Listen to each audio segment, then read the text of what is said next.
आणि हा संप मिटलेला आहे आणि या संपासंदर्भात वाटाघाटी करण्याकरता जे मुख्यमंत्र्यांसोबत होते बैठकीमध्ये ते शेतकरी नेते जयाजी सूर्यवंशी आता आपल्या सोबत आहेत। जयाजी सूर्यवंशी, स्वागत आहे आपलं एबीपी माझामध्ये। आपली बैठक झाली 4 तास, नेमकं काय काय झालं बैठकीमध्ये, आपण कोणते मुद्दे मांडले आणि कसा प्रतिसाद मिळाला सरकारचा?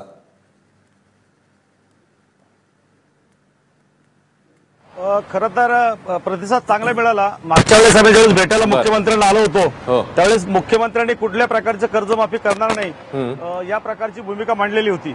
स्वामीनाथन आयोगाच्या संदर्भात चर्चा झाली, कृषी मूल्य आयोगाची स्थापना या संदर्भात चर्चा झाली, दुधाच्या दरासंदर्भात चर्चा झाली, शेतीचे वीज पंपाचे जे दर वाढलेले आहेत त्याच्याबद्दल चर्चा झाली, शेतकऱ्यांची पेन्शन योजना, ठिबक योजना, नाशवंत मालासाठी भाव, रेडी नेक्टरच्या दरानुसार कर्ज पुरवठा आणि शेतीमालाला लागलेलं जे पेस्टिसाइड आणि केमिकल जे आहे त्याला जेनेरिक पद्धतीने कसं देता येईल आणि सगळ्यात दुसरी मागणी जी आहे शेतकऱ्यावरचे गुन्हे मागे घेणे। जे तिथे एक शेतकरी काल हार्ट अटॅकने मेले होते त्यांना मुख्यमंत्री निधीतून मदत करणे, त्याचप्रमाणे मायक्रो फायनान्स कंपन्यांमध्ये महाराष्ट्रातील 5 लाख शेतकरी अडकलेले आहेत, या सगळ्या गोष्टीवर चर्चा झाल्या। आणि त्याच्यामध्ये प्रक्रिया उद्योग ज्याचा काय तो फळभाज्याचं नुकसान होतंय त्याला रेट कमी मिळतात, यासाठी एफपीओच्या माध्यमातून प्रक्रिया हे उभा करणे, प्रक्रिया उद्योग उभा करणे, त्याचे कोल्ड स्टोरेजची चेन उभा करणे यावर निर्णय झालेला आहे। त्यामुळे चांगल्या पद्धतीचा काल तो निर्णय झाला। ठीक आहे, बरं। दुसरा सगळ्यात महत्वाचा जो आम्ही या ठिकाणी मुख्य मुद्दा जो होता की बोला सलग बोला बोला शेतकऱ्यांची कर्जमाफी करण्यासंदर्भातला मुख्य मुद्दा होता आणि उत्पादन खर्च अधिक 50% हमीभाव देण्यासाठी राज्याचा कृषी मूल्य आयोग स्थापन करावा या प्रकारच्या 2 मागण्यांवर प्रामुख्याने चर्चा झाली। त्याच्यामध्ये जो अल्पउद्योजक शेतकरी, खरं तर महाराष्ट्रामध्ये 80% शेतकरी अल्पउद्योजक आहे, अल्पउद्योजकाची मर्यादा 5 एकर आहे, पण आम्ही विनंती केली की 5 एकरापेक्षा जो जास्त एकरच्याकडे जमीन असेल 10 गुंठे, 5 गुंठे, 15 गुंठे, 20 गुंठे, 25 गुंठे हा शेतकरी सुद्धा त्याच्यामध्ये आला पाहिजे, त्याला मान्यता मुख्यमंत्र्यांनी दिलेली आहे। आणि या सगळ्यात आता जो प्रश्न निर्माण झालेला आहे की त्याला 31 ऑक्टोबरचा मुहूर्त कशासाठी, खरं तर मागील आदरणीय शरद पवार साहेबांच्या काळामध्ये शेतकऱ्यांना मोठी कर्जमुक्ती दिली गेली, त्यावेळेस काही लोक असे आहेत की जे सरकारी नोकर आहेत, जे उद्योगपती आहेत, ज्यांना शेतीच्या कर्जाची गरज नाही, असे लोक त्याच्यामध्ये आले होते। काही ठिकाणी एकाच शेतकऱ्यांनी किंवा एकाच उद्योगपतीने 2 बँकेकडून कर्ज घेतलं होतं, त्यांना कर्जाची माफीचा डबल फायदा मिळाला। पण जो खऱ्या अर्थाने वंचित शेतकरी आहे, ज्याचं जीवन संपूर्ण शेतीवर अवलंबून आहे, त्याला त्या ठिकाणी कर्जमुक्तीचा फायदा मिळाला होता। म्हणून आम्ही या ठिकाणी आता तरी आम्हाला विनंती केली की आम्हाला किमान 4 महिने मुदत द्या आणि हे सगळं करत असताना आमच्या एक कमिटी स्थापन केली जाणार आहे आणि त्याच्यामध्ये शेतकऱ्यांचे जे या आर्थिक याच्यामध्ये धोरणामधले तज्ञ लोक असतील 2 तज्ञ लोकांची त्या ठिकाणी त्या कमिटीमध्ये नियुक्ती केली जाणार आहे। ही नियुक्ती एक टेम्पररी भाग जरी असला तरी त्याच्या माध्यमातून गरजवंत शेतकऱ्यांना कर्जमाफी मिळाली पाहिजे या प्रकारच्या भूमिका मुख्यमंत्र्यांनी मान्य केलेली आहे। आता जरी 4 महिने जाणार असतील तरी मुख्यमंत्र्यांनी शेतकऱ्यांची कर्जमाफी करण्याचा जो निर्णय घेतलेला आहे तो फार आशादायक आहे। राहिलेले उरलेले 20% जे लोक आहेत की ज्यांनी सातत्याने कर्ज पुरवठा केला, कर्ज घेतलं आणि त्याच्या कर्जाचा बँकेमध्ये भरणा केला, त्यांनी काही गुन्हा केलाय का, त्यांना सुद्धा कर्जमाफी मिळाली पाहिजे। पण त्यांना कशी कर्जमाफी द्यायची या संदर्भामध्ये अभ्यास गट चर्चा करून त्यांना सुद्धा यामध्ये रिलीफ मिळाला पाहिजे या प्रकारची आम्ही मागणी केली होती, त्याला मुख्यमंत्र्यांनी तत्वता मांडण्यात दिलेले आहे। आज जरी सगळ्या विषयांवर चर्चा पूर्ण झाली नसली तरी त्याला पुढच्या गोष्टीबद्दल आपण हे देऊ शकतो। राज्याचा जो कृषी मूल्य आयोग आहे त्याची स्थापना 1 महिन्यात करण्याचा निर्णय घेतलेला आहे आणि सगळ्यात महत्वाचा जो निर्णय झालेला आहे आज सकाळच्या सभेत रात्रीच्या बैठकीमध्ये की दुधाचे दर 5 ते 10 रुपयापर्यंत वाढले जाणार आहेत। ज्या ठिकाणी 30 रुपये असेल त्या ठिकाणी 35 रुपये होणार आहे, परंतु त्याचं जे डिक्लेरेशन आहे ते 20 दिवसामध्ये करायचंय। त्याचं कारण राज्यामध्ये वेगवेगळ्या जिल्ह्यामध्ये वेगवेगळ्या संघाचे वेगळे रेट आहेत, सर्वांना एका बाजूला कसं आणता येईल आणि त्याला रेग्युलेटर लावला पाहिजे की या दुधामध्ये सुद्धा कंपनीने किती नफा कमवला पाहिजे याचं एक धोरण ठरवलं जाणार आहे। एकीकडे शेतकऱ्याला कमी भावामध्ये दूध विकावं लागतं, दुसरीकडे ग्राहकांना जास्त भावामध्ये दूध घ्यावं लागतं, म्हणून याच्यामध्ये एक समतोल राहायला पाहिजे, म्हणून रेग्युलेटर एक या प्रकारची संकल्पना पुढे आलेली आहे, ती राबवण्याचा निर्णय या ठिकाणी घेतलेला आहे। दुसरा जो महत्वाचा आहे वेअर हाऊसच्या संदर्भातला, शेतीचे वीज दर टिपलीने वाढले होते। परवा मागच्या मीटिंगमध्ये प्रताप होगडे यांनी हा विषय पुढे आणला होता, आम्ही खरं तर शेतीच्या वीज मोफत देण्यात यावी या प्रकारची मागणी केली होती, परंतु मुख्यमंत्र्यांनी ते एवढं देणं शक्य होणार नाहीये कारण आधीच आमच्यावर बाकीचा कर्जाचा बोजा जास्त आहे। आम्ही तुम्हाला जे 2 टिबल विजेचे दर वाढले होते ते आम्ही कमी करून देणार आहोत. जसे पहिले होते तसे देणार आहोत. जे फार मोठे 12च्या आधीचे थकीत लोक शेतकरी आहेत, ज्यांनी वीज बिलच भरलं नाही, त्यांना टप्प्याटप्प्याने वीज भरण्यासाठी आम्ही सवलत देणार आहोत. त्या संदर्भातला एक लवकरच आता GR आम्ही काढतो.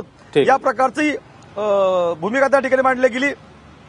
सगळ्यात महत्वाचं की परवाच्या हे आंदोलन चालू असताना एक शेतकरी रस्ता क्रॉस करत असताना हार्ट अटॅकने मेला. त्याला मुख्यमंत्र्यांनी तिथून पैसे देण्याचं मुख्यमंत्र्यांनी मान्य केलेलं आहे. हे सगळ्यात महत्वाचं. शेतकऱ्यांच्यावर जे गुन्हे दाखल झाले आता, काही शेतकऱ्यांच्यावर 307चे गुन्हे दाखल झालेत, हे सगळे गुन्हे मागे घेण्याचा निर्णय राज्य सरकारने घेतलेला आहे. त्या सगळ्याबरोबर आता 20 जूनला दुधाचा प्रश्न मिटणार आहे. 1 महिन्यानंतर कृषी मूल्य आयोगाची ठीक आहे. जयाजी सूर्यवंशी, तुम्ही मीटिंगमध्ये काय काय घडलं ते आम्हाला सांगितलं. सगळे महत्वाचे मुद्दे तुम्ही हायलाईट केले इकडे. मात्र या संपासंदर्भात तुम्हाला मला हेच विचारायचं आहे की तिकडे नाशिकच्या कोर कमिटीच्या सदस्यांचं म्हणणं असं आहे की आम्हाला विश्वासात घेतलं गेलं नाही, अजूनही आमची या निर्णयाला मान्यता नाहीये, आम्हाला पुरेसं आमचं समाधान झालं नाही. तिकडे पुणतांब्यामध्ये कोर कमिटीच्या विरोधात निदर्शनं होत आहेत शेतकऱ्यांची. एकूणातच संभ्रमावस्था आहे, मतभेद आहेत शेतकरी संघटनेमध्ये.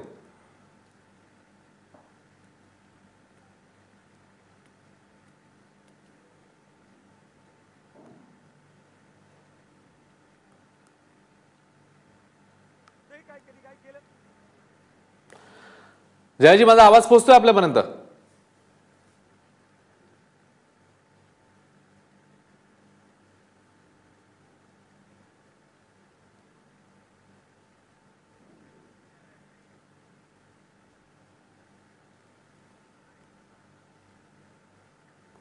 जयाजी सूर्यवंशी अत्यंत सकारात्मक पद्धतीची होती. शेतकऱ्यांना न्याय मिळेल या प्रकारची त्यांची बॉडी लँग्वेज होती. आणि आता बरेच आमच्या आता खरं तर चांगल्या गोष्टी करत असताना काही आरोप आमच्यावर होणार आहेत, हे आम्हालाही मान्य आहे. काल आता मी रात्री 5 वाजता, सकाळी पहाटे 5 वाजता बैठक संपली. बैठकीनंतर मला त्या मुख्यमंत्र्यांनी जे टिपणाची मला प्रत पाहिजे होती की कुठल्या कुठल्या याच्यावर चर्चा झालेली आहे आणि त्याच्यावर मुख्यमंत्र्यांनी मान्यता दिली. हे सगळं पाहण्यासाठी मी आता सकाळी सदाभाऊ खोत यांच्या बंगल्यावर आलो होतो. आणि बंगल्यावर आल्यानंतर आपल्या काही माध्यमांनी माझं ते रेकॉर्डिंग केलं आणि त्याच्यामध्ये माझ्यावर आरोप केला गेला की सदाभाऊचा आणि माझं काहीतरी कनेक्शन आहे आणि मी या ठिकाणी संप फोडण्याचा प्रयत्न केला माझा. परंतु हे अत्यंत चुकीचं आहे. आम्ही शेतकऱ्यांच्या बाजूने आहोत. 18 घंटे आम्ही शेतकऱ्यांसाठी काम करत आहोत. खरं तर माझ्यावर 2 दिवसापूर्वी औरंगाबादच्या भाजी मार्केटमध्ये व्यापाऱ्यांनी प्रचंड हल्ला केला. त्यावेळेस इथल्या एका राजकीय पुढाऱ्यांनी माझ्या बाजूने बाजू मांडलेली नाहीये, माझ्या बाजूने आलेले नाहीयेत. आता सर्वजण शेतकरी चळवळीला यश मिळायला लागलेलं दिसलं किसान क्रांतीच्या, त्यावेळेस सर्वजण आता त्या वाहत्या गंगेमध्ये हात धुवायला तयार झाले. पण आम्हाला या ठिकाणी नम्रपणे सांगू इच्छितो, सर्व लोकांनी आम्हाला जो पाठिंबा दिला, महाराष्ट्रातील शेतकऱ्यांनी आपली एक ताकद दाखवली, त्या ताकदीमुळे बाकीच्या लोकांचे हादरे हे झालेले आहेत, त्यांना त्यांच्या राजकीय अस्तित्वाला धोका तयार झाला. म्हणून आमच्यावर आता बेताल आरोप करायचा निर्णय घेतलेला आहे. आज मी आपल्या माध्यमातून सांगू इच्छितो, मी पुणतांब्याला आल्यानंतर मी औरंगाबादहून पुणतांब आणि पुणतांब मुंबईला आलो. आता माझ्याकडे जाण्यासाठी माझ्या खिशामध्ये फक्त 400 रुपये आहेत, जे माझे काही लोकांना माझ्यावर आरोप करतात. मला त्यांना नम्र विनंती आहे, जयाजी सूर्यवंशी नावाची व्यक्ती गेल्या 40 वर्ष सामाजिक चळवळीमध्ये काम करते. ती कुठल्याही पक्षाची, राजकीय पक्षाची बांधील नाहीये, कोणाचा गुलाम नाहीये, दलाल नाहीये. मी शेतकऱ्यांच्या बरोबर राहणार आहे. ठीक आहे. जयाजी, माझा आवाज तुमच्यापर्यंत आता पोहोचतोय? क्लिअर, व्यवस्थित येतोय आवाज माझा तुम्हाला?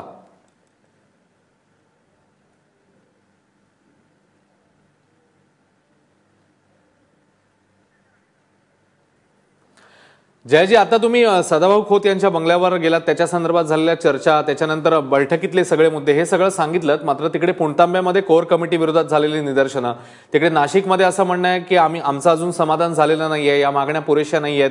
एकूणातच या संपाबद्दल संभ्रमावस्था, मतभेद आहेत. काही सदस्यांना कोर कमिटीच्या मॅनेज केलं गेलं असा देखील आरोप होतोय.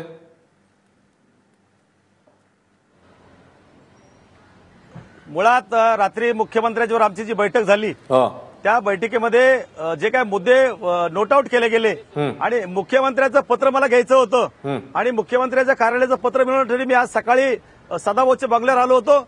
आणि त्यासाठी आम्हाला ते पत्र द्या की जेणेकरून आम्हाला काय अधिकृत चर्चा झाली ही माहिती व्हावी, म्हणून या ठिकाणी आलो. परंतु आज काही ठिकाणी आम्ही मीडियाच्या माध्यमातून पाहतोय की जयाजी सूर्यवंशी सगळा आणि अजून 1-2 जण हे संप फोडण्याचे सूत्रधार, या प्रकारचा जो वाईट आणि दुःखद प्रकार या ठिकाणी आम्हाला पाहायला मिळाला. आम्ही 18 घंटे शेतकऱ्यांसाठी काम करतो, घरातले पैसे घेऊन काम करतो. आम्ही कोणाचे लागे बांधते किंवा आम्ही कोणाचे बांधील नाहीयेत. आम्ही शेतकऱ्यांच्या बरोबर आहोत. आज राहू, उद्या राहू आणि परवा राहू. आम्हाला ह्या असले लाल बंगले, लाल दिवे, मुख्यमंत्री याच्याबद्दल आम्हाला काही स्वारस्य नाहीये की जयाजी सूर्यवंशी हे सगळं पाहिलेलं आहे. ही सगळी माणसं छोटे आहेत. शेतकऱ्याचं कल्याण आणि शेतकऱ्याच्या आत्महत्या थांबल्या पाहिजेत यासाठी माझं काम चालू आहे. आणि मराठवाड्यात महाराष्ट्रातील 80% शेतकऱ्यांना आता फायदा होणार आहे. राहिलेले 20% शेतकऱ्यांच्या बाबतीमध्ये लवकरच निर्णय होईल या प्रकारची मला अपेक्षा आहे. जयाजी, नाशिकच्या कोर कमिटीचं असं म्हणणं आहे की त्यांचे प्रतिनिधीच तिकडे नव्हते. आता जो निर्णय झालेला आहे त्याच्यामध्ये तेच नाहीये, त्यांचं समाधान झालेलं नाहीये निर्णयाने. त्याच्याबद्दल काय सांगाल आपण? मुळात प्रश्न असा आहे की सगळ्यांची कोर कमिटी बनवलेली नव्हती. समन्वय समिती 21 जणांची बनवली होती, 6 जणांची कोर कमिटी बनवली होती. या कोर कमिटीमध्ये नाशिकचे 2 कार्यकर्ते होते, एक दरेकर इंजिनियर आणि दुसरे योगेश रायते. हे नाशिक जिल्ह्यातील 2 कमिटीचे मेंबर याच्यामध्ये होते. 6 पैकी 2 नाशिकचे आहेत. एक औरंगाबादचा मी आहे, दुसरे पुणतांब्यातले 2 जण आहेत. तिकडे पुण्याच्या कमल सावंत जे आहेत त्या भूमाता ब्रिगेड म्हणून आहे. ठीक आहे, पण हे सगळे आता जी तुम्ही नावं घेतली आहेत, तुम्ही म्हणताय नाशिकचे 2 प्रतिनिधी होते, समाधान झालंय सगळ्यांचं? सगळे अॅग्री आहेत या तुमच्या निर्णयाला? सगळ्यांनी मान्यता दिली आहे का?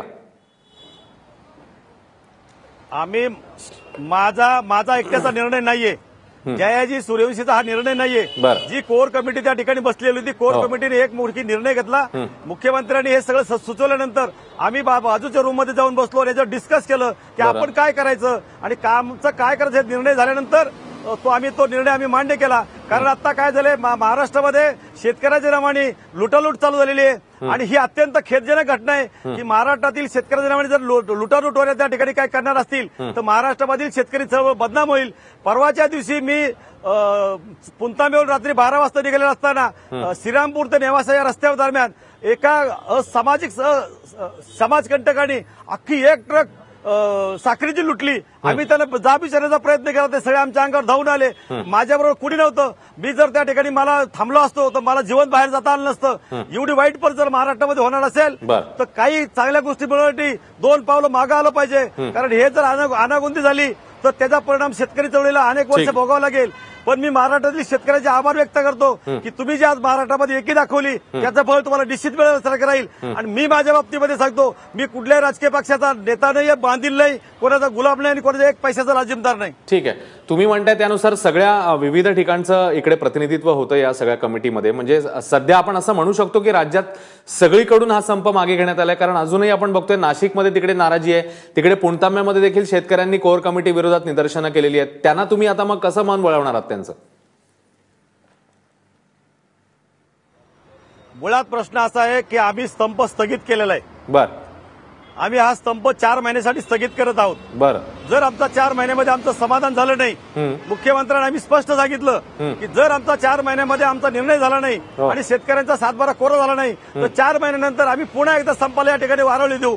कारण शेतकऱ्यांचं हित हे सर्वोच्च हित आहे.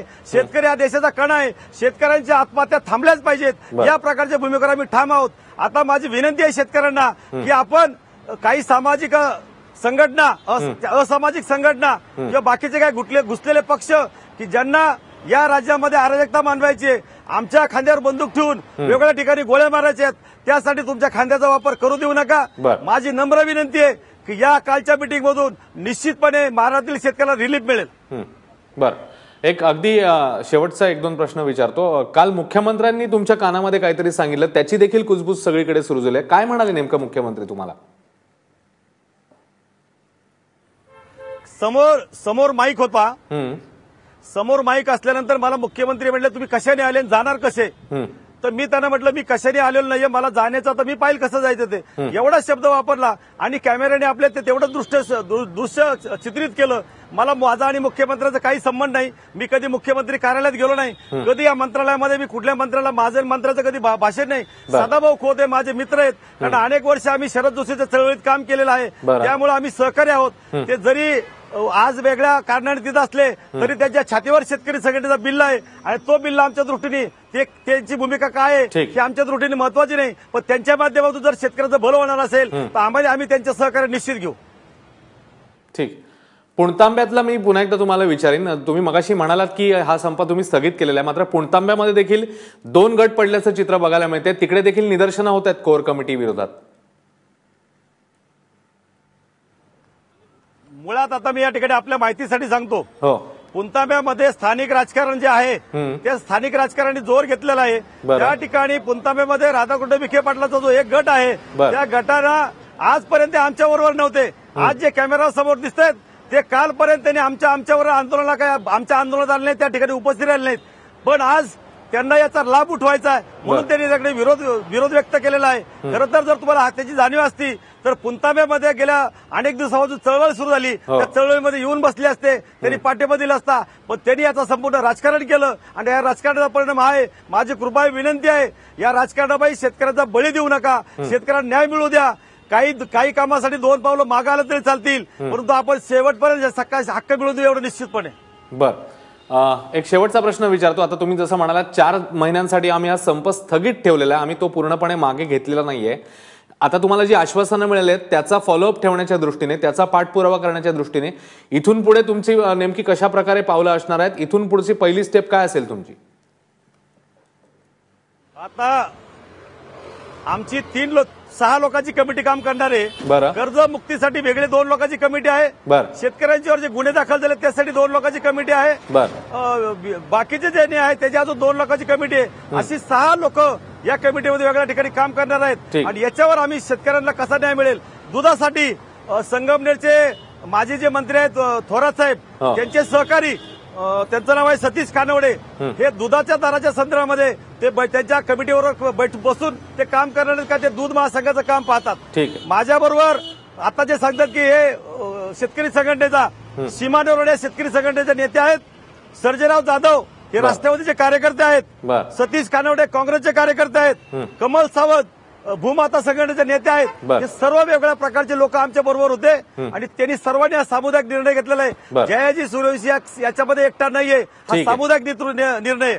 ठीक आहे, म्हणजे 31 ऑक्टोबर पर्यंत या सगळ्या गोष्टी जर पूर्तता झाली नाही तर तुम्ही पुन्हा एकदा संपाचं हत्यार उगारणार आहात?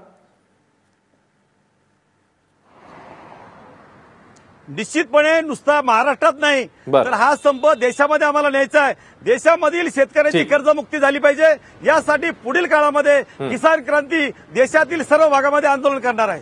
ठीक आहे जयाजी, खूप खूप धन्यवाद. सविस्तरपणे आपण आमच्याशी बोललात आणि सगळ्या प्रश्नांना सविस्तरपणे उत्तरं दिलीत त्याच्याबद्दल. तेव्हा सध्या संप स्थगित ठेवण्यात आलेला आहे असं शेतकरी नेते जयाजी सूर्यवंशी यांचं म्हणणं आहे. मात्र 4 महिन्यामध्ये काय नेमकी पावलं सरकार टाकतं याकडे आमचं बारकाईने लक्ष असणार आहे असं देखील त्यांनी सांगितलंय.